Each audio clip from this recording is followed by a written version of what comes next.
Right.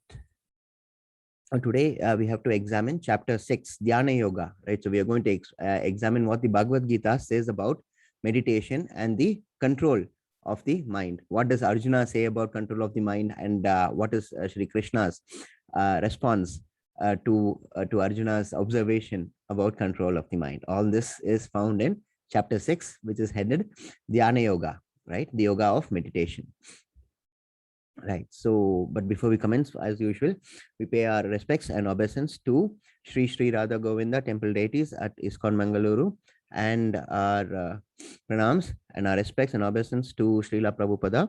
Nama Om Vishnu Padaya Krishna Preshtaya Bhutale Shrimate Bhakti Vedanta Swami Niti Namini Namaste Saraswati Deve Gauravani Pracharini Nirvishesha Shunyavadi Paschathyadi Satarini. Jai Shri Krishna Chaitanya Prabhu Nityananda Shri Advaita Gadadara Srivasadi Gaur Bhakta Vrinda. Hare Krishna, Krishna Krishna, Hare Hare, Hare Rama, Rama Rama, Hare Hare. Quick recap of what we studied yesterday.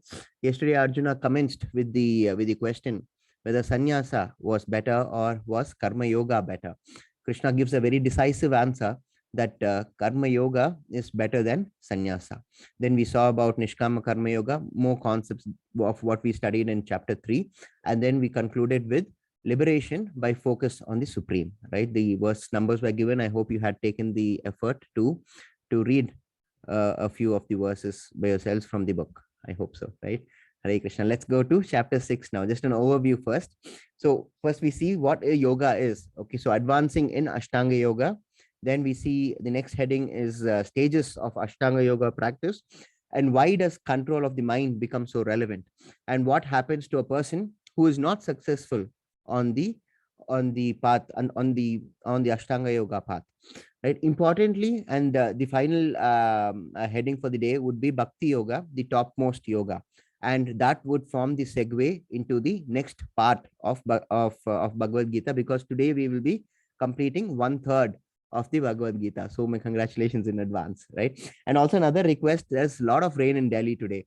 Okay, so just in case I get disconnected for connectivity problems, please do join again, and we will continue the class, right? So with that note, let us proceed to see what yoga is. Okay.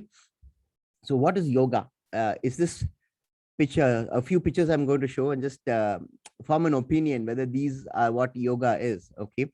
Top of the mountain, freezing cold, right? Very cold water next to it. Freezing cold water next to it, full of ice, probably the Himalayas, right? The other end of the spectrum, right? This is scorching heat, and this is probably a cemetery, all the Agori Babas, right? And then this is another form of yoga. Is it head buried, no breathing? These images can be quite disturbing, actually. See, this one is again a certain thing. But see, the worst part is not this person standing like this, but the fact that he is selling what he has learned, right? You see the sack and the coins on top of the sack. Very distressing, actually. But then perhaps this is what yoga is, right? Body flexibility. Is this what yoga is? You just contour your bodies into different ways, and display flexibility, right? Is that what yoga is? Let's see what Bhagavad Gita says about yoga, right? But before that, we need to see how much yoga has been corrupted. Okay, this is what is happening today, right? We have newer forms of yoga. This is something called beer yoga, right? And then we have something even even astounding. This is something called goat yoga. The explanation, interestingly, on the internet for this is that the goat's feet, right, they act as pressure points to stimulate the chakras. Believe it or not, yes, that is happening these days. And yoga, of course, has moved into a school and also into the office, right? We have these pictures, and there are hundreds of books on yoga, right? We have yoga for cats, right? Then you have, of course, yoga for pregnancy. You have chair yoga. Instead of sitting on the floor, you do yoga on the chair, right? And then we have more books, right? Yoga for wellness, back care yoga, desktop yoga, yoga secrets for business success. It has nothing to do with business success, right? Okay, anyway, then you have yoga for weight loss. Then you have office yoga, yoga tennis. We're not saying that you should reject yoga, right? We're not against exercise, right? We're not saying don't exercise. After all, what is that? Shariradhyam kalu dharma sadhanam, right? Body is meant for a higher purpose, right? So don't just think that yoga is the ultimate goal in the form it is presently in vogue, right? So what exactly is yoga? How does Bhagavad Gita deal with yoga, right?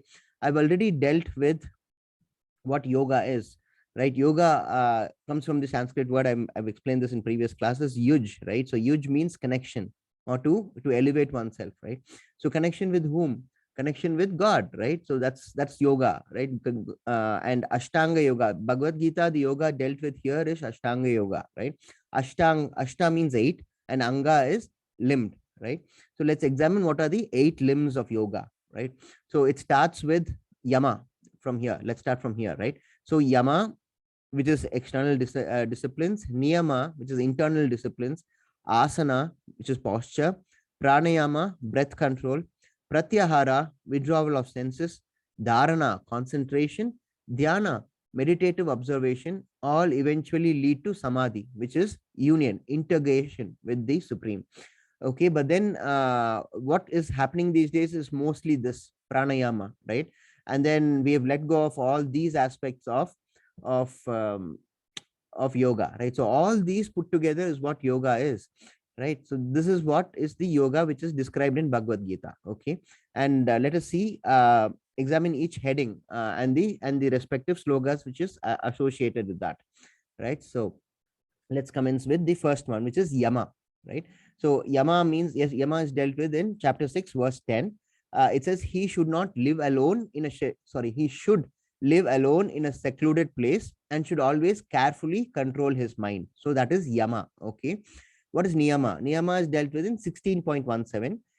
That person who is the yogi, who is the aspiring yogi, he should be temperate in the habits of eating, sleeping, working, and recreation. That is niyama, right? Then we saw about asana. Now asana is dealt with, asana's posture, right? That is dealt with in verses 11 to 14. And how should a person sit?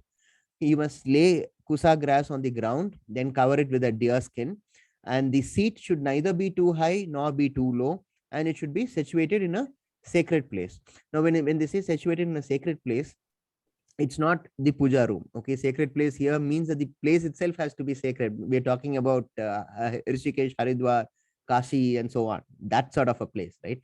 Then dealing with the specifics of the posture, the Gita says one should hold one's body, neck, and head erect in a straight line and stand steadily at the tip of the nose.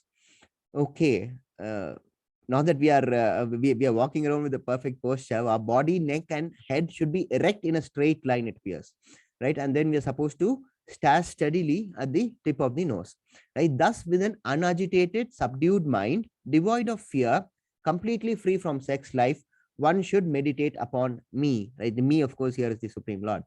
Okay, so that is about asana. Okay, let's proceed to pranayama. Pranayama is dealt with in 6.29. Okay, so this is how pranayama is supposed to be practiced. So practice stopping the movement of the outgoing breath into the incoming and incoming breath into the outgoing, and thus at last remain in a trance. So these are the first 4 aspects of the Ashtanga, 8, right? So first 4. Now let's see what happens with the next 8, right? This is pratyahara. This is the cessation of material existence, right? You should not you should not be attached to anything material at all, right? That is dealt with in verse 15. Then we have dharana. Dharana is disciplines in mental activities and becomes situated in transcendence. A person should be devoid of all material desires and he is supposed to have attained yoga, right? And then after dharana comes dhyana, right? So how should dhyana be? How should your concentration be? In verse 19, it is said that as a lamp is in a windless place, does not waver, so the transcendentalist, whose mind is controlled, remains always steady in his meditation on the transcendental self. So you have to control your mind. You should not let your mind wander, right? Your mind should be so much controlled that it must be like a lamp in a windless place. How does a lamp in a windless place burn? It burns very steadily, right? And it's a very focused energy light source, right? So it doesn't waver, right? So that is how your concentration should be, right? And then we have samadhi, right? So that is in verses 20 to 23, right? So samadhi is like this: one is never shaken even in the midst of the greatest difficulty. This indeed is actual freedom from all miseries arising from material conduct, right? So let's just focus a little more on this picture here, right? So you see this tiger here, right? There's another tiger here, and see this person, how feeble he's become, right? He's just a bag of bones, and his amount of concentration is so high, right? And in spite of all this, he's got creepers all around him, which means that he's been sitting in that one place unmovingly for quite some time, and his hair is all matted, right? So there's no bath, and it's definitely not a doesn't appear to be an easy thing to do, right? So is this something that we can do? Are you ready to give this yoga system a try, right? But before you answer these questions for yourself, just consider the hardships. First of all, you have to leave everything, right? So you should disassociate yourself from the material world, because you have to go to a secluded place, right? You have to live in a secluded place. So you have to disassociate yourself from all your relatives, your friends, from the society, and you should go and find out first a secluded place. Now finding out a secluded place itself is difficult these days, right? Thereafter, what should you do in that secluded place? You must control your mind, right? And then how do you sit? You have to find a kusa grass first of all, and then on top of that you lay deer skin. Now, where would you find a deer skin, right? Remember also that you should not kill the deer, right? To get its skin, right? So that is also going to be difficult, right? And besides, law controls these days about animal rights and all that, right? So that is also going to be difficult. And then you're supposed to do all this setup base in a sacred place, okay? And then you have to take care of your posture. You have to sit erect with your neck and spine in the same line, and you have to focus on your tip of the nose, right? And then one should be free from sex life. You have to control your breath. Truly, are all this possible in today's day and age, right? That is why yesterday what we saw becomes relevant, right? Yesterday, what did we see? After class, we saw the importance of the Hare Krishna Mahamantra, right? So we also saw that in this Kali Yuga, chanting of the Lord's name is what is recommended. And why is that? See, all this which has been stated here was prescribed for the Satya Yuga, right? So for Satya Yuga, meditation was the best form of worship, correct? Whereas for Kali Yuga, the present form of worship, as we saw yesterday, is chanting, right? Is chanting the Lord's name, because there is no difference between the Lord's name and the Lord himself, right? So it is difficult, no doubt, to do this, right? And this is being spoken by Krishna to Arjuna on the battlefield, right? So let's see what Arjuna says about all this. And before that, let us examine who Arjuna is. What is his position, right? Arjuna is not an ordinary person, first of all, right? He's a great personality, an exalted student of Dronacharya, right? He has extreme concentration. You remember the story of him shooting the bird's eye, right? And we also remember how he won Draupadi's hand, right? And he is the one who has such supreme concentration, right? He doesn't let his mind waver, right? He won his hand. He won Draupadi's hand by his focus, right? His concentration. Archery, of course, involves a lot of concentration, right? And Arjuna is the son of Indra himself. Okay, so all this shows who Krishna is giving the message to, right? And of course, Arjuna fought with Shiva for the Pasupatastram, right? So that Shiva was so impressed by his fighting that he gave Arjuna the weapon, right? The arrow. Right now, to whom has Krishna mentioned this sort of regulations about Ashtanga Yoga? He has mentioned it to Arjuna, and we have seen the high status, high position of Arjuna and his high capabilities and capacities. Right now, let us see what Arjuna is saying when Krishna explains this is how you are supposed to meditate. What does Krishna say? What does Arjuna say? How does he react? Right. So this is what Arjuna is. Arjuna says. Also, I forgot to mention Arjuna is one of the Narnara rishis, right? So clearly he is an exalted person. Now, with such an important exalted person, let's see how he reacts. So this is how he says. 6.33, Arjuna said, "O Madhusudana, The system of yoga which you have summarized appears impractical and unendurable to me, for the mind is restless and unsteady, right? Those days, we are talking about 5,500 years ago, right? So those days there was no Netflix or Amazon Prime, and even then Arjuna says that the mind is restless. Then imagine how would it be now, right? You can't even catch the wind, but to control, you can even catch the wind, control it, but Arjuna says it for controlling the mind is very difficult. That of course comes in the next sloka, which is um, this is Bhagavad Gita 6.34, right? Slochana Mataji, Hare Krishna. This is an important verse. Can you please recite? Hare Krishna. Hare Krishna. Sri Bhagavanuvacha 3:4 है ना? Yes, Mataji. 6.34. चञ्चलं हि मनः कृष्ण प्रमाति बलवदृढं तस्याहं निग्रहं मन्ये वायोरिव सुदुष्करम्. So this is what Krishna is saying to Krishna. For the mind is restless, turbulent, obstinate, and very strong, O Krishna. And to subdue it, I think, is more difficult than controlling the wind. Right? Chanchalam means restless, right? Mana, of course, means mind. And Pramati Balavad means very strong, right? So even a great person like Arjuna says it's difficult for him to meditate, like how Krishna is saying. How in the world are we going to follow what is being advised in the Gita, right? We should realize that this was more apt for the other yugas where people's lifespans were longer, they were of a higher caliber, their concentration was much better. But for Kali Yuga, we can hardly manage to pull on for 80 years, right? But after Arjuna expressing his difficulty in following the procedure, Krishna now reacts to what Arjuna is saying. Now Arjuna has said that for him it is going to be difficult because he says that the mind cannot be controlled. You can even control the wind, but you cannot control the mind. So what does Krishna say for this? How does Krishna react? Let's see that next.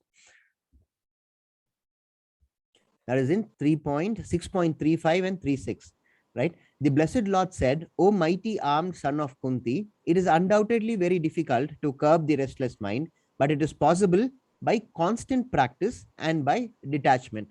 So is Krishna disagreeing with Arjuna? No, as a matter of fact, Krishna is agreeing with Arjuna. Krishna says, yes, it is difficult to control the mind, but it is not impossible, right? So how do you get it done? You get it, you do it by constant practice and detachment, right? Now Krishna continues in verse 36. For one whose mind is unbridled, self-realization is difficult work. But he whose mind is controlled and who strives by right means is assured of success, right? So we saw so far a quick recap quickly before we go on to the next segment. We've seen what Ashtanga Yoga is, how a person is to meditate according to the Bhagavad Gita, and we've seen Arjuna's reaction to it and Krishna's response to it. The takeaway is it's not easy to meditate. Even in those days, it was perceived to be difficult, and meditation was as such meant for Satya Yuga, right? That was a long time back, right? We saw the time spans, right? So if Kali Yuga is 4,32,000 years, you multiply it by 4, that gets you to Satya Yuga. For that Yuga, this meditation was prescribed because the people of that Yuga were different, right? They had that amount of lifespan, they had that amount of concentration, they were able to do all this. But nowadays in the Kali Yuga, you simply cannot do all this, right? This is very difficult to do, right? Now that is one segment of the chapter. Now let's see how important the mind is. The question is mind a friend or enemy, right? Now so far we've observed that when we meditate, even in the Ashtanga Yoga form, as stated in the Bhagavad Gita, the focus is on the mind, correct? So that leads to the next question, which is the mind a friend or enemy? Let's take up your opinions on it. There are 24 of you all. What do you think? Is the mind a friend or an enemy? Can you just post on the chat box quickly? Start typing. What do you think? Is the mind friend or enemy, or both? It is both. Okay. Okay, you can unmute also if you'd like to. Friend, if you are able to control it, says Komal Mataji. Okay. Both says Yasavini Mataji, right? Okay. Both, I guess, but more of an enemy, right? That's a nice answer. Depends on how we take it. Yes, both. Depends on thoughts, says Ritik. Shravari Mataji says it's both. Okay, so that's the usual answer we get, right? It depends on your thoughts, right? So it on the situation. Ramya Kumari Mataji says it depends on the situation, right? The point is this. Okay, most of the answers are that the mind can be both, right? It can be both a friend and an enemy depending on the circumstance, right? Like, let's consider this situation. You have a best friend from childhood, right? And you share all your secrets with him or her, for that matter, right? And he knows everything about you and your life, right? Now, can such a person be your worst enemy at the same time as being your best friend? No, not at different times, mind you. Okay, at different times it can happen, different points of time. But at the same time, can your best friend be your worst enemy and also your best friend at the same time, at the same point of time?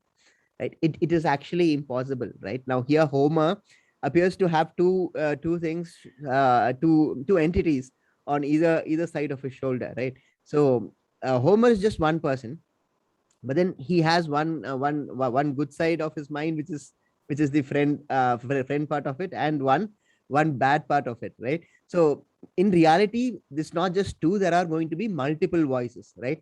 That's the difference between pain and suffering, right? Suffering is optional. Pain is what all we all have, right? This is what Gita says in the next verse. Gita will explain as to this singular way in which the mind is going to function. So it may not be entirely accurate to say that mind can be both ways. Okay, so mind is either your best friend or your worst enemy. It cannot be both, and it does not depend on situations, because if the situation changes, your mind adapts to the situation and gives you the best possible outcome. So if you are able to do something, then you will be able uh, to treat all situations as the same. And what is it that you have to do?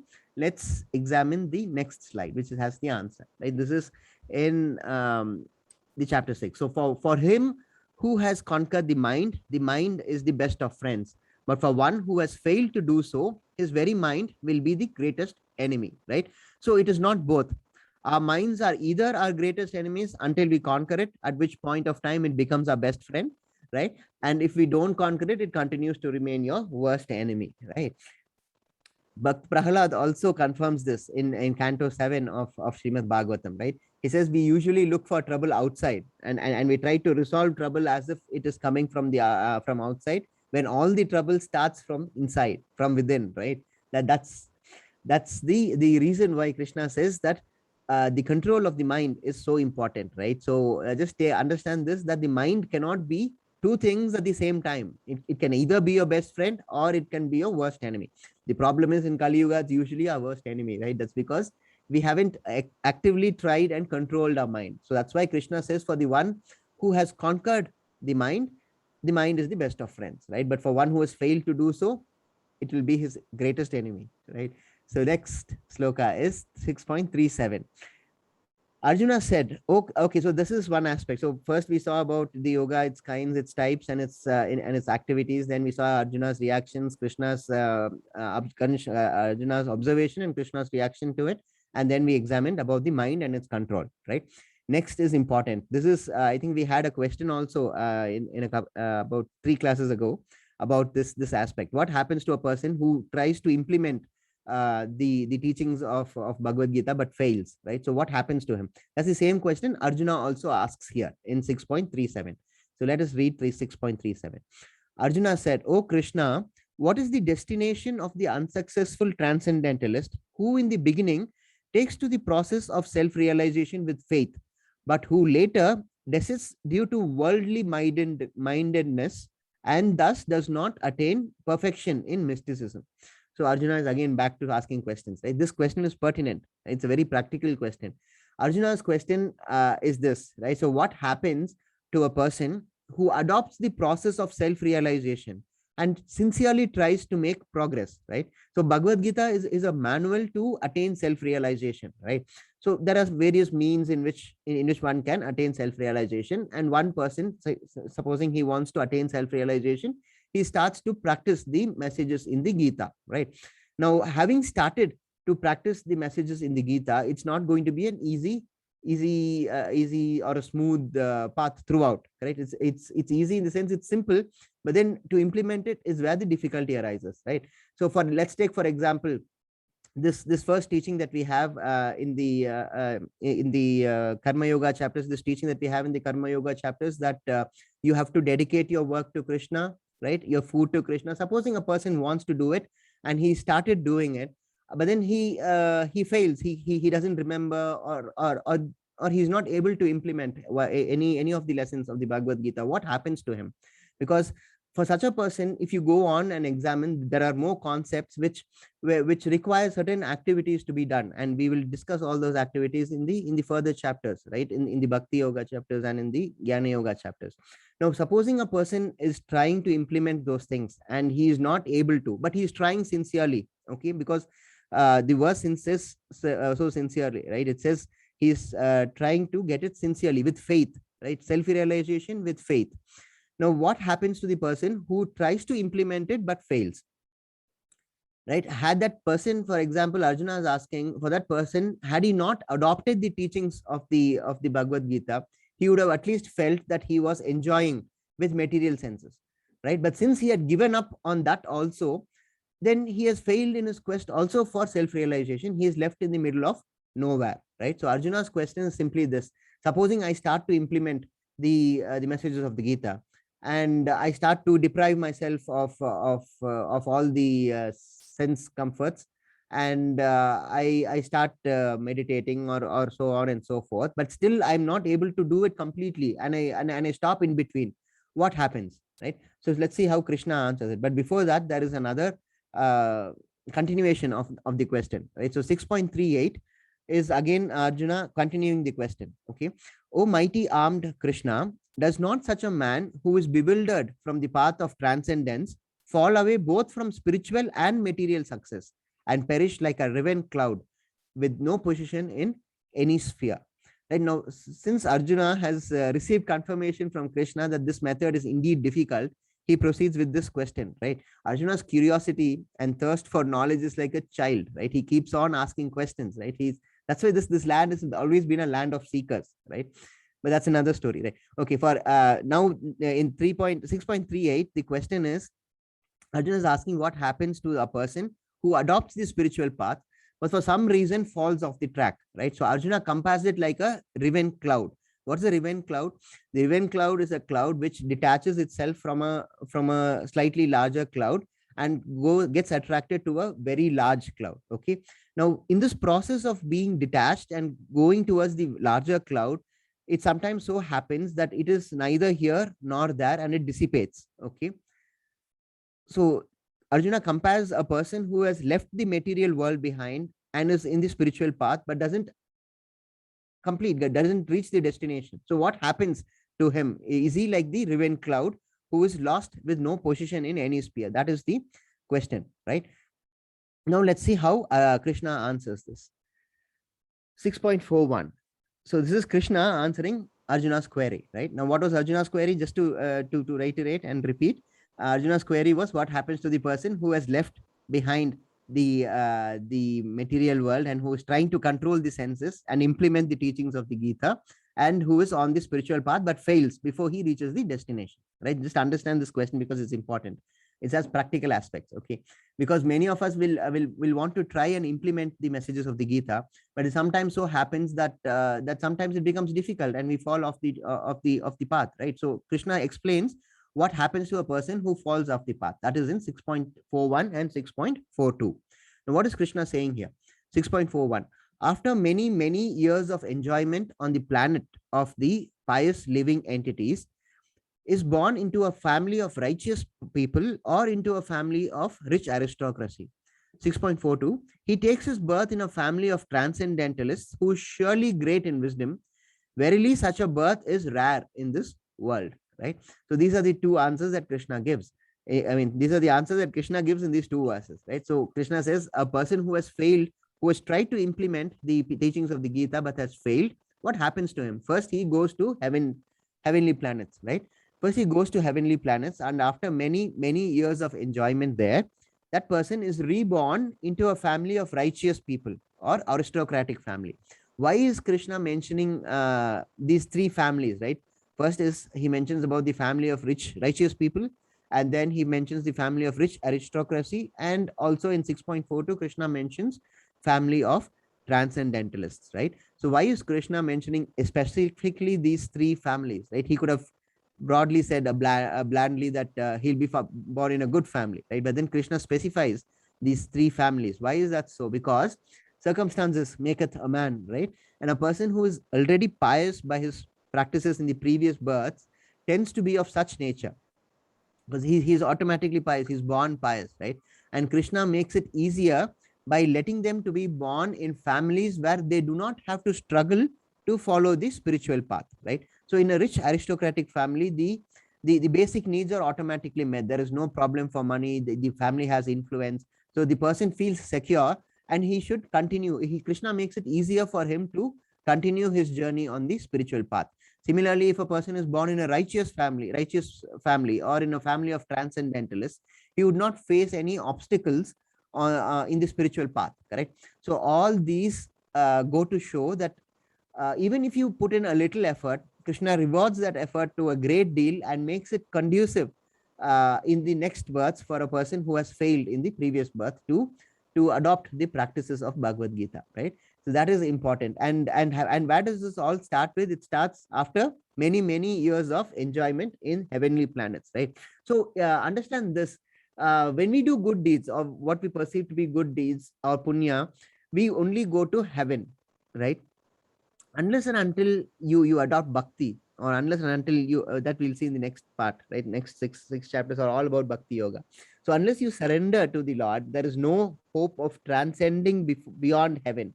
Like heaven, we know it as Brahma Loka, Satya Loka, right? So that's like 7 lokas above and 7 lokas below us, right? So our good deeds or papa karma all only help in either going above one above the other to the 7 higher planets, or all our bad deeds will help, or not help us, will impose a position where you get to go about in the 7 lower worlds, right? So this is only like going up and down a ladder, right? But there is this soul's dharma, as I mentioned before, is to go and serve the Lord, right? Now the Lord is not in any of these. I mean, he's everywhere in that sense, but then he has a specific abode, right? So he to transcend these 7 worlds above and below, you have to do something specific to go and reach the Lord and serve the Lord, which is the dharma of the soul. That is the point of actually being born. We were born in this world because we are envious of the Lord, right? So we wanted to enjoy. And Krishna says, all right, even though it is established that I am to be the sole enjoyer of everything, of all sacrifices, since you have now developed this intention that you want to enjoy, please go ahead. But then you will have to face all these consequences, and that is why we are born as individual souls. As souls, we have, that's why Krishna says in the Bhagavad Gita that we are all fragmental parts of the whole, right? So we are all parts, but then we are separated from Krishna because of this fact that we wanted to enjoy in ourselves, because we were envious of his enjoyment of the sacrifices, right?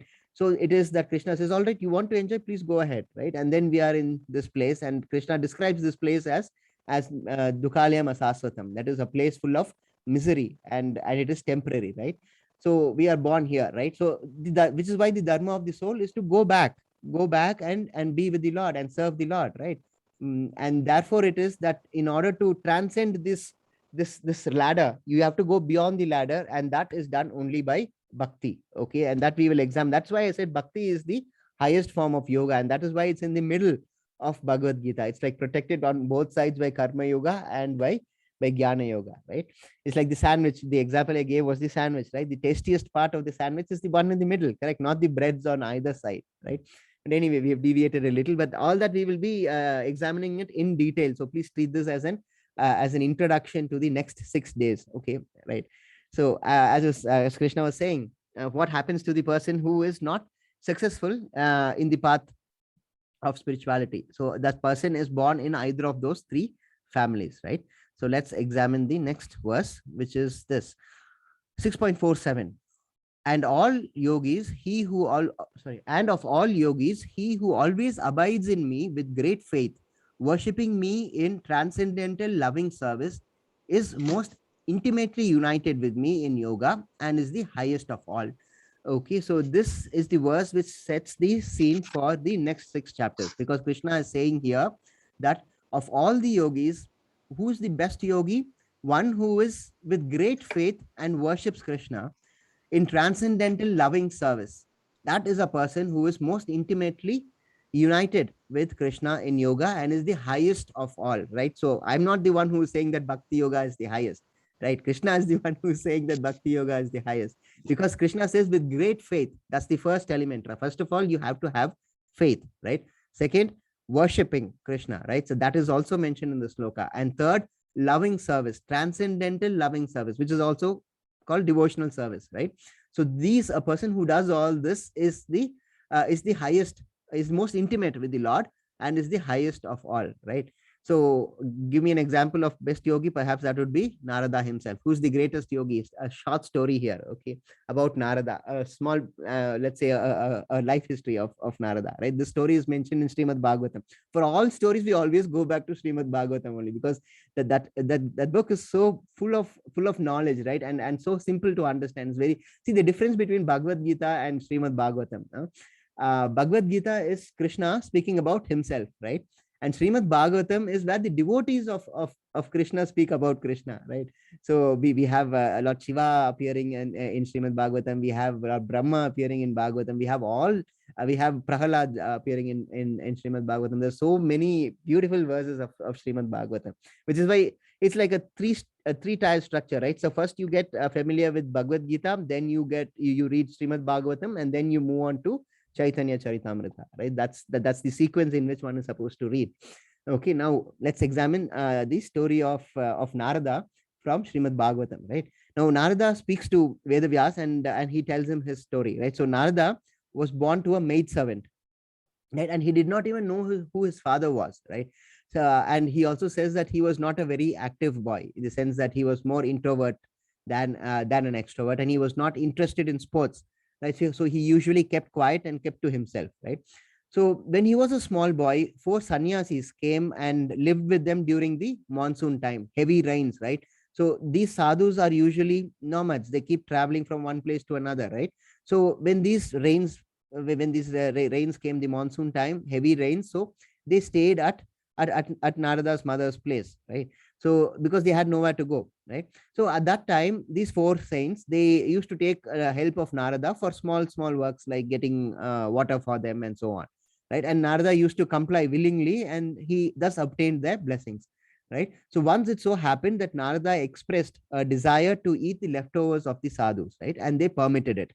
What happens when you eat the leftovers of a sick person? Example, you too get sick, right? Because the infection passes on, right? But similarly, but on the positive side, when Narada ate the leftovers from the sadhus, he was blessed with enlightenment. And soon thereafter, he became a great devotee, right? And yogi, and he continued that even after he shed his mortal remains, right? So what is the greatest feature of Narada? Can you tell me? This is one feature that all the popular TV series got right. This is perhaps the only thing that they got right. Sometimes you say, right? So, what is that most popular feature of Narada that is shown in the TV serials and all that?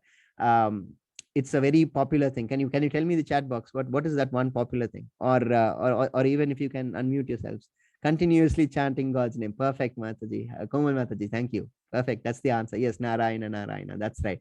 So even then, for Narada is very clear, right? So he keeps chanting the name of the Lord, because there is no difference. Understand this, and this is important.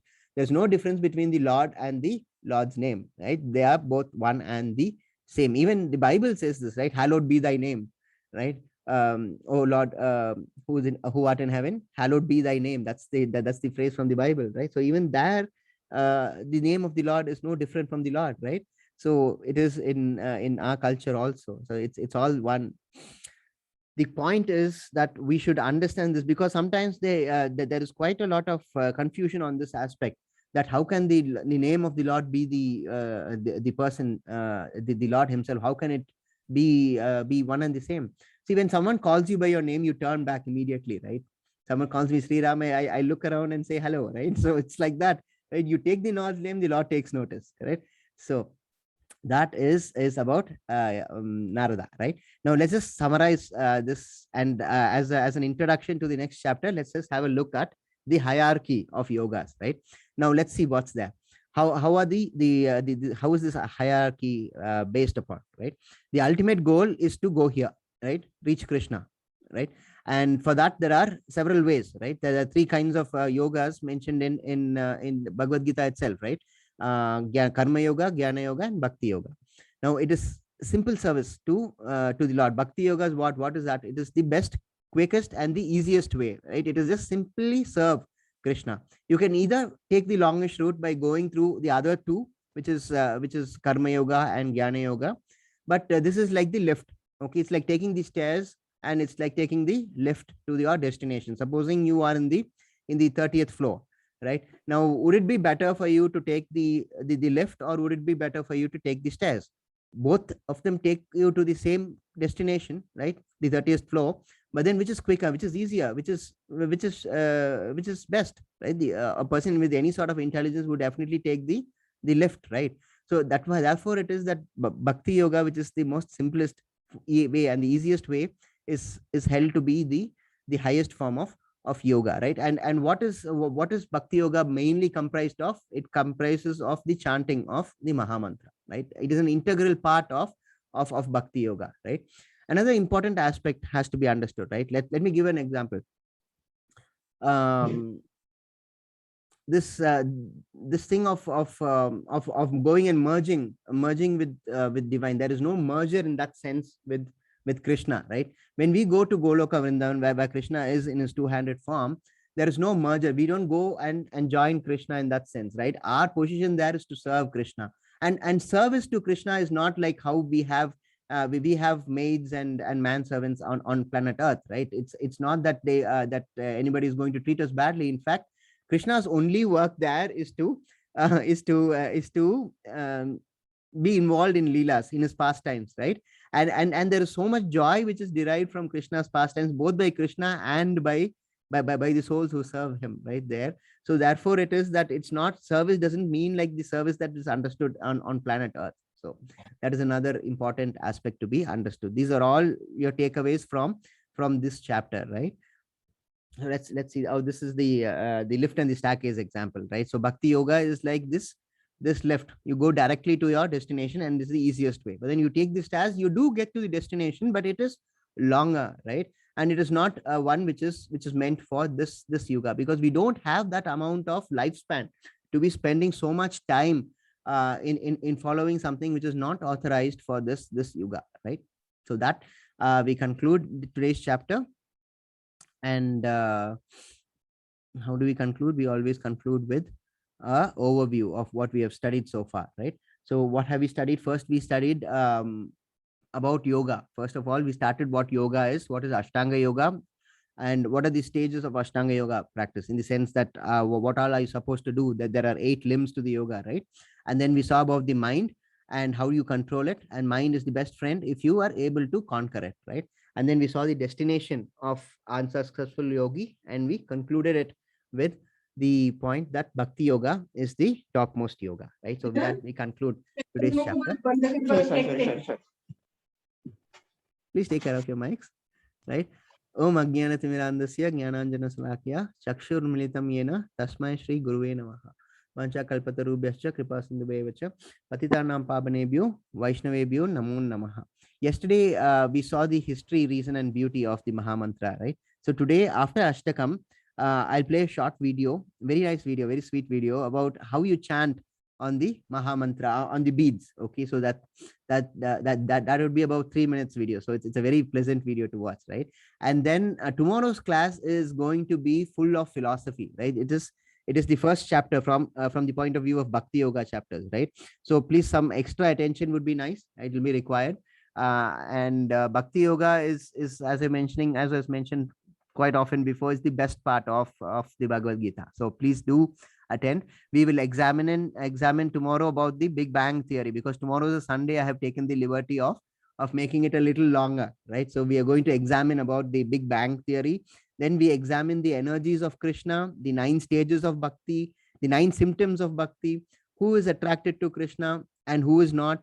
Then we examine the position of demigods, right? So all this is for tomorrow. So please do to join us for tomorrow's class. Let me stop sharing and we go on to Ashtakam. I think we have today 2 Ashtakams. Hare Krishna, Slochna Mataji. Your turn. Prabhuji, are you sharing the screen, Prabhuji? Can you tell me the Ashtakam, Mataji? Just let me see whether Sri Krishna has joined. Okay. So I think he will join later. Mhm. First, I will finish my Ashtakam, then Bala Mukunda Ashtakam. Oh, wonderful, wonderful. Very nice, very nice. Nice choice. Just to give me a moment, Mataji. Okay.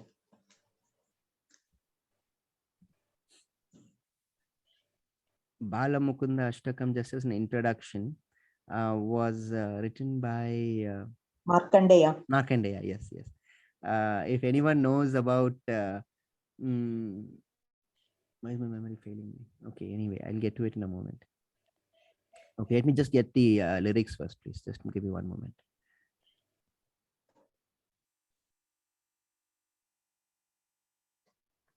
If anyone knows about Upliyappan temple in Tamil Nadu, Markandeya is right next to the Lord in that temple. Just right in front of him, actually. Sage Markandeya. Yes, Mataji, ready.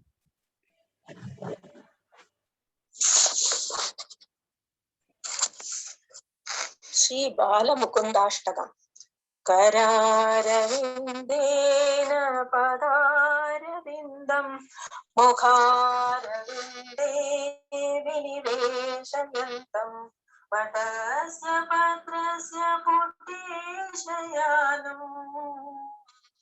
बालं मुकुन्दं मनसा स्मरामि बालं मुकुन्दं मनसा स्मरामि संहृत्य लोकान् वटपत्रमध्ये शयानमद्यन्ते My favorite chapter है म्हणजे सांगते सर्वेश्वर कृष्णाला कोण पसंत करत अवतारम् बालं मुकुन्दं मनसा स्मरामि बालं मुकुन्दं मनसा स्मरामि इन्दीवरश्यामलकोमलाङ्गम् इन्द्रादिदेवार्चितपादपद्मम्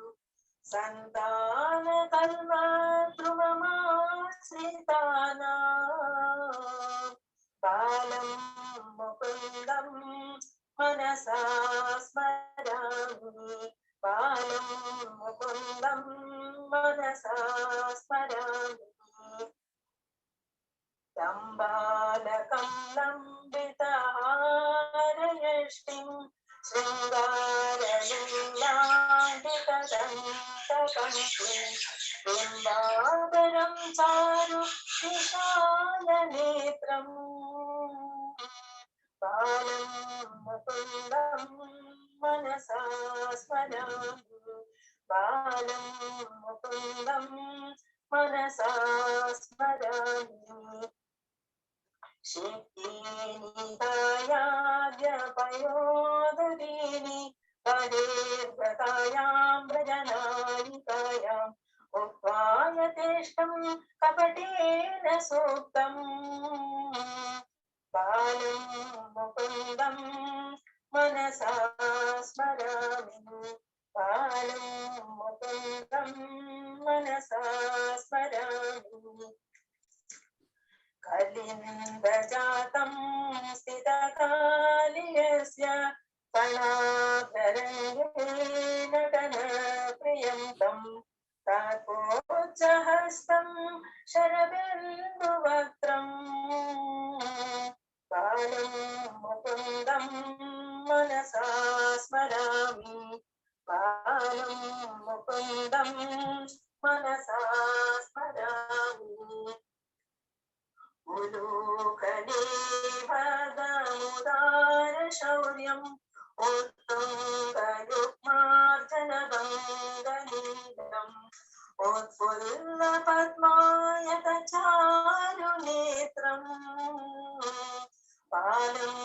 मुकुन्दं मनसा स्मरामि बालं मुकुन्दं मनसा स्मरामि आलोकमातुर्मुखमारुणेन स्तन्यं पिबन्तं सरसीरुहाक्षं सञ्चिन्मयं देवमनन्तरूपम् बालं मुकुन्दं मनसा स्मरामि बालं मुकुन्दं मनसा स्मरामि हरे Krishna Krishna Krishna Hare Hare Hare Ram Ram Ram Hare Hare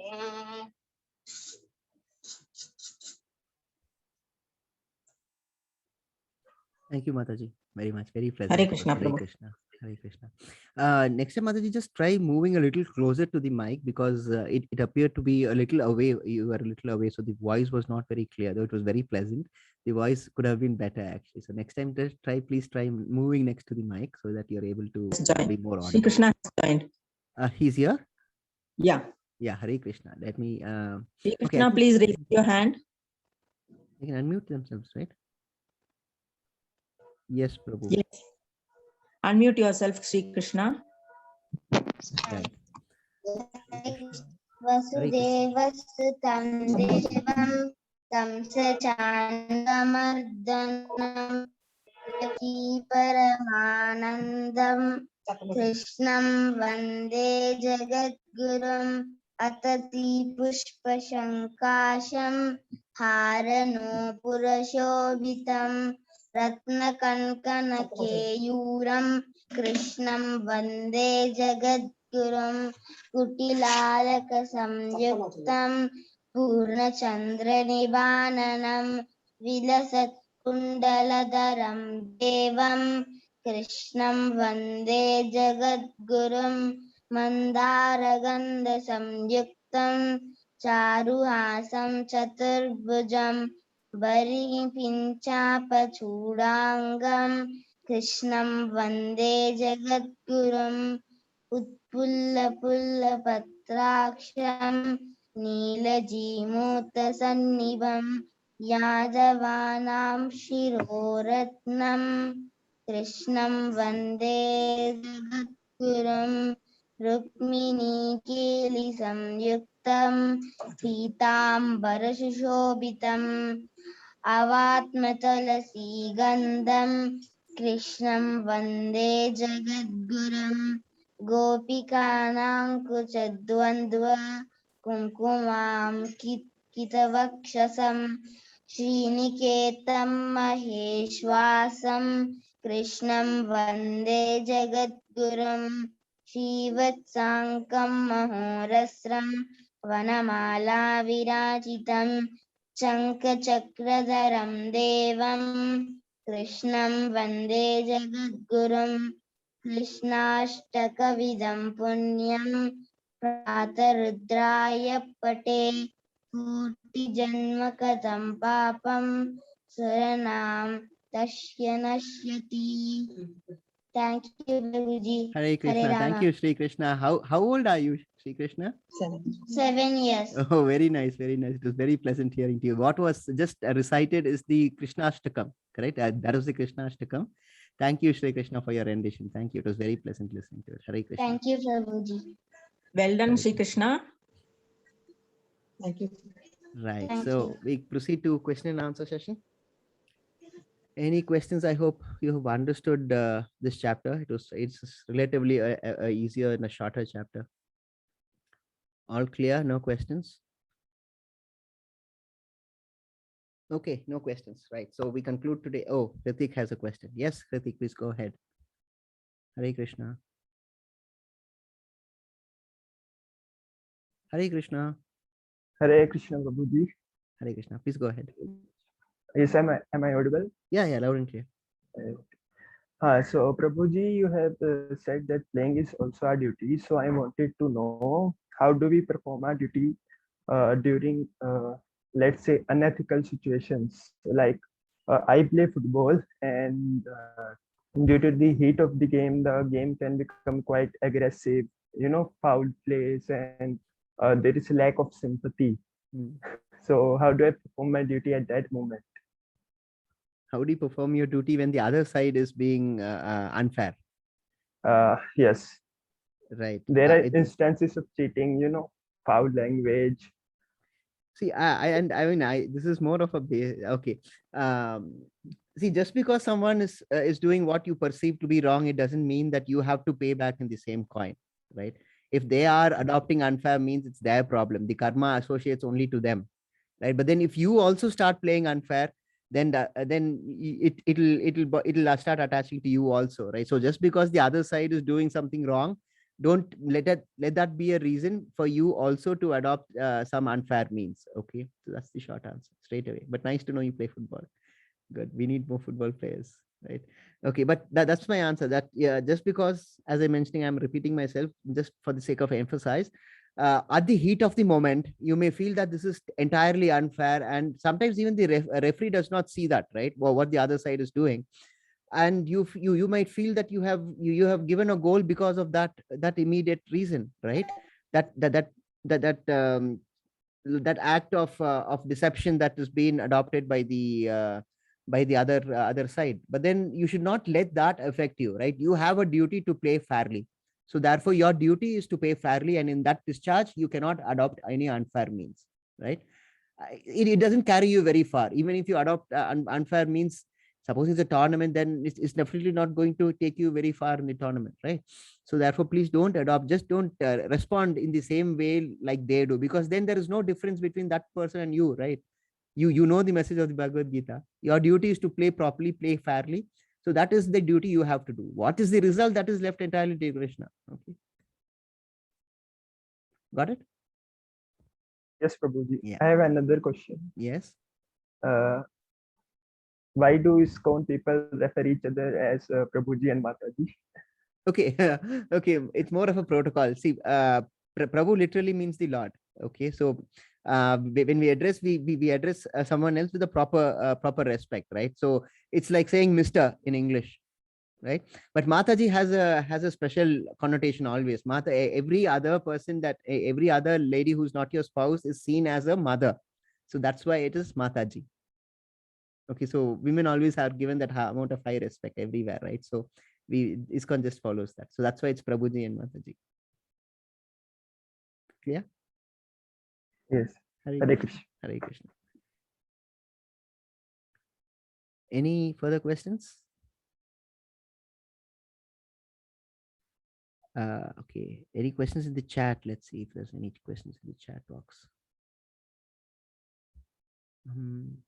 But I must thank you all for your responses in the chat box. Thank you so much during class, right? So there are no questions in the chat box either. So let's conclude the class and meet tomorrow. I've already given a broad introduction for tomorrow's part, the next part of the book. So congratulations, by the way, on completing 1/3 of Bhagavad Gita. So keep at it, because the next part is the most important part of of Bhagavad Gita, which is Bhakti Yoga. So let's meet tomorrow, same time, 6 a.m. Hare Krishna. Thank you. I'm ending the class. Thank you, Now. Prabhu. Hare Hare Krishna. Krishna, Mataji. Oh, I'm sorry. Yes, yes. Thank you for reminding me, Lekha Mataji. Thank you. I had said that I would share a short video, right, on how to chant on the beads. I hope you've taken to chanting. Yesterday I told you the importance of chanting, so I hope you dedicate that 1 hour, and sorry, the 10 minutes, and just recite the Maha Mantra 108 times. And so this video would show you how you have to do it on the beads. It's just a 3-minute video, right? So just give me a moment. I'll just set it up.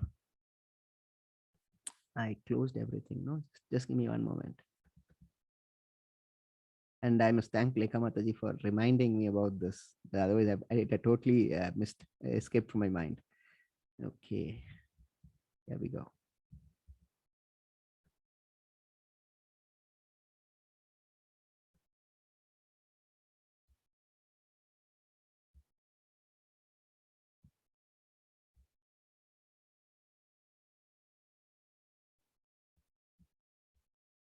Let me share the screen first.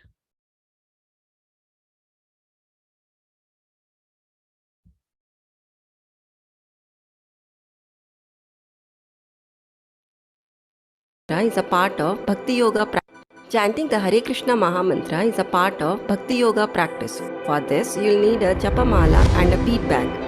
There are 108 beads and one head bead called the Krishna bead. After placing the japamala within the bag, put your right hand inside the bead bag from the side opening and hold the head bead with your thumb and middle finger. Now bring out your index finger from the smaller side opening. While you are holding the head bead, chant the Panchatattva mantra once. Shri Krishna Chaitanya, Prabhu Nityananda, Shri Advaita, Gadadhara, Shrivasadi, Gaura Bhakta Vrinda. Now move your fingers to the next beat and start chanting the Hare Krishna Mahamantra. Hare Krishna, Krishna Krishna, Hare Hare, Hare Ram, Ram Ram, Hare Hare. Again move the finger to the next beat and repeat the mantra. This way complete the chanting on all 108 beats. You have completed chanting one round successfully.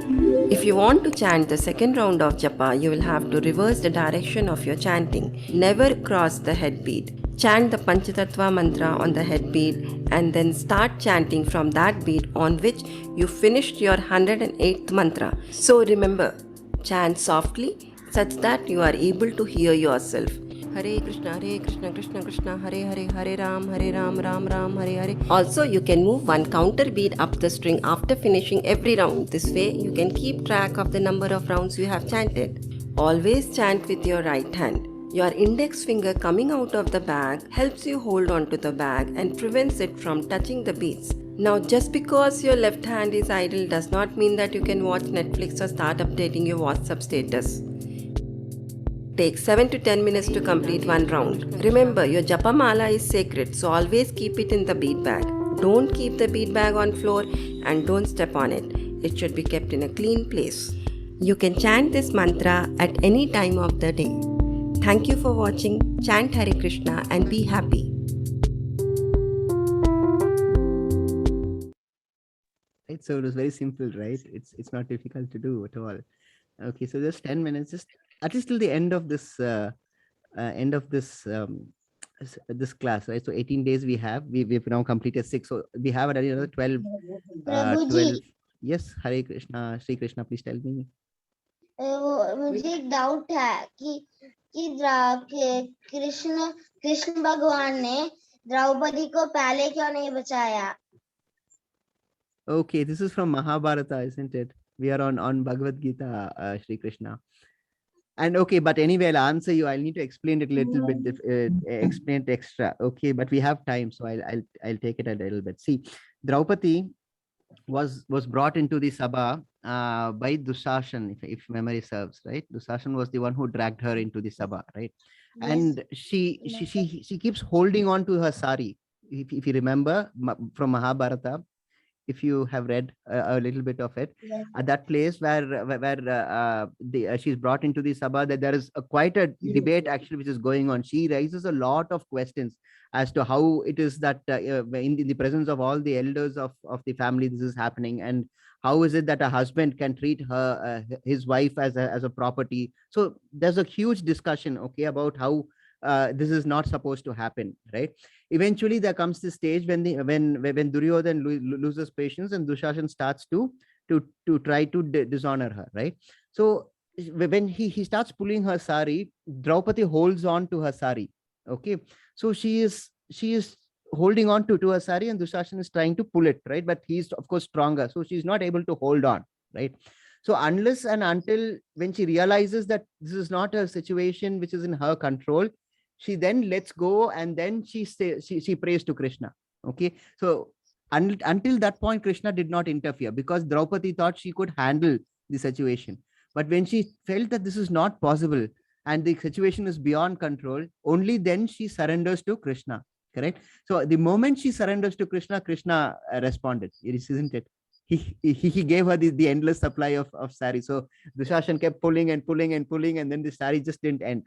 So the answer to your question is you have to surrender. I'll give you another example, Sri Krishna.